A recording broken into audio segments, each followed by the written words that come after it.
السلام عليكم ورحمة الله وبركاته. ازيكم حبايبي؟ عاملين ايه؟ يا رب تكونوا بخير.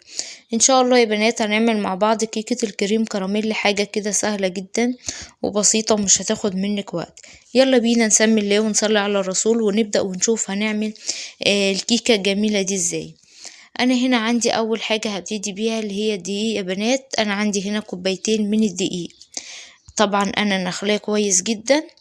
وعندي هنا علبة كريم كراميل، وكوباية من اللبن، وكوباية سكر، وكوباية الا ربع من الزيت، وعندي 2 بيضة، وكيس كيك شيف والفانيليا، وعندي معلقتين من الحليب البودر زي ما انتوا شايفينهم كده. بعد كده اول حاجة هنا هبتدي بيها اللي هي اللي هاخد الكيس الكيك شيف، هفضيه على الدقيق زي ما انتوا شايفينه كده. وزي ما قلت لكم طبعا انا نخلة الدقيق كويس جدا. وبعد كده هقلب البودر مع الدقيق كويس جدا. وبعد كده هنزل عليهم برشة من الملح وهنقلبهم مع بعض. بعد كده خلاص هركن كده عندي الدقيق على جنب، وهجيب عندي درق الخلاط. هنزل فيه بكوباية من اللبن، وبعدين هنزل فيه تاني بكوباية من السكر، ومعلقتين حليب البودر يا بنات. وبعد كده هنزل عليهم طبعا الكريم كراميل زي ما انتوا شايفينهم كده. العلبة دي بيكون فيها كيسين. طبعا انا هركن الكيس اللي هو السائل ده على جنب، وهاخد الكيس اللي هو البودرة.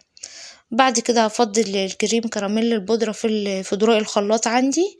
وبعد كده هنزل عليهم بطرف المعلقة كده الصغيرة من الفانيليا عشان خاطر تديها طعم وريحة حلوة. وبعد كده هضربهم معايا كويس جدا في الخلاط لغاية لما السكر يدوب معايا تماما.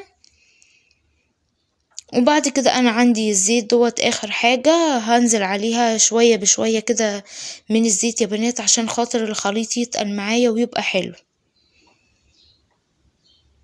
كده. انا بنزل بالزيت شوية بشوية عشان خاطر الخليط يتقل معايا، وبعد كده هوريهولكم. وبكده ما شاء الله بعد ما ضربت الخليط كله كده معايا زي ما انتوا شايفينه كده. الخليط طبعا قوامه جميل جدا وطعمه تحفة. وبعد كده هجيب عندي علبة كده صغيرة هنزل فيها زي بكوباية كده من الكريم كراميل. وبعد كده هركنهم عندي في التلاجة لغاية لما اخلص الكيكة معايا تماما.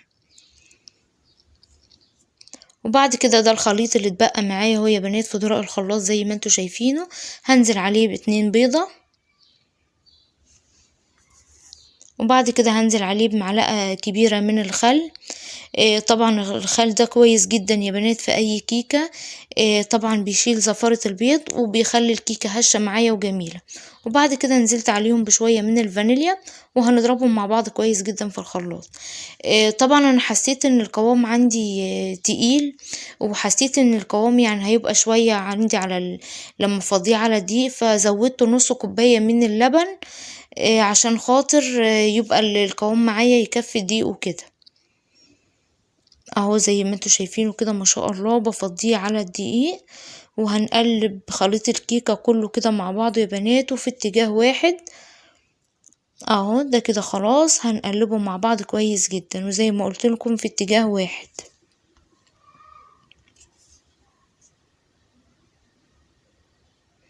وبكده ما شاء الله خليط الكيكة عندي جاهز زي ما انتوا شايفينه كده. قوامه ناعم وقوامه جميل جدا. طبعا انا جبت عندي هنا صينية اكبر صينية في الطقم عندي. دهنتها رشة كده من الزيت وبعد كده بدرتها بالدقيق وهنزل عليها بخليط الكيكة زي ما انتوا شايفينه كده. ما شاء الله خليط الكيكة تحفة جدا يا بنات. وبعد كده خلاص نزلت خليط الكيكة عندي في الصينية هدخلها الفرن على درجة حرارة 180. وكده ما شاء الله بعد ما طلعت معايا من الفرن زي ما انتوا شايفين اهي قوامها حلو جدا يا بنات وارتفاعها حلو برضو. وبعد كده هنزل عليهم بكوباية من اللبن، وبعد كده هسيبها عندي على جنب لغاية لما تشرب اللبن معايا كويس جدا. وكده ما شاء الله الكيكة شربت معايا اللبن زي ما انتوا شايفينها. وده طبعا صوص الكراميل اللي احنا سيبناه على جنب يا بنات، انا كنت حاطاه في التلاجة. بعد كده هننزل عليه كده بالكيكة.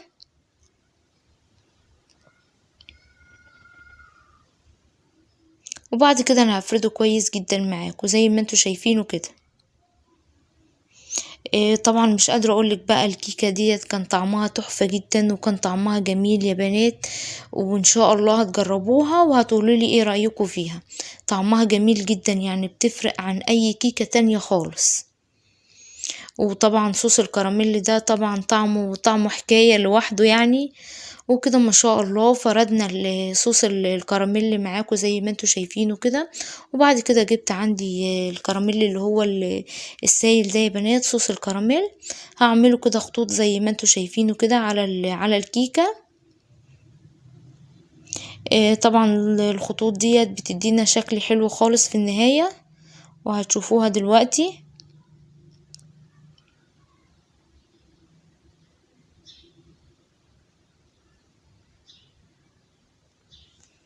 بعد كده هبدأ ان انا اعمل فيها خطوط كده رايح جاي كده زي ما انتوا هتشوفوها دلوقتي يا بنات.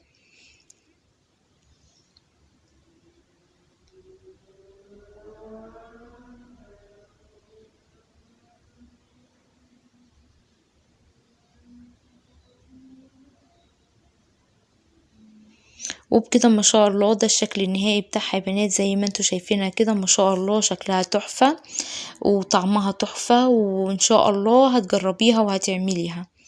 وهنبدأ كده ان احنا نقطعها معاكم.